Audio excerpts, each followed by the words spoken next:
உங்களுக்கு வீடு வாங்கணும்னு ஆசை இருக்கா? சொந்த வீடுனா யாருக்கு தான் ஆசை இருக்காது? அப்போது இதை செய்யுங்க. ரொம்ப நாளாக வீடு கட்ட ஆசைப்படுறோம், ஆனால் தள்ளி போயிட்டே இருக்கு. எந்த நிலம் பார்த்தாலும் முடிகிற ஸ்டேஜில் ஏதாவது தடையிடுது. ரொம்ப நாளாக வீடு வாங்க நினைக்கிறோம், முடியல. வீடு கட்ட ஆரம்பித்த பாதியிலே நிற்குது. எவ்வளோ பண்ணியும் முடிக்க முடியலன்னு வருத்தப்படுறீங்களா? இனி கவலைப்பட வேணாம்.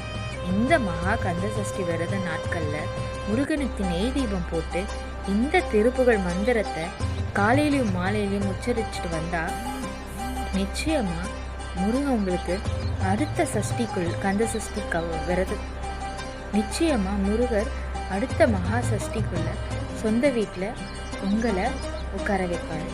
அதுக்கு நீங்கள் பண்ண வேண்டியது இந்த திருப்புகழை காலையிலும் மாலையிலும் முருகரை நினச்சி மனமுருகி பாடுங்க. உங்களுக்கு முருகர் பிடிக்குன்னா ஓம் முருகா போற்றின்னு கமெண்ட் பண்ணுங்கள்.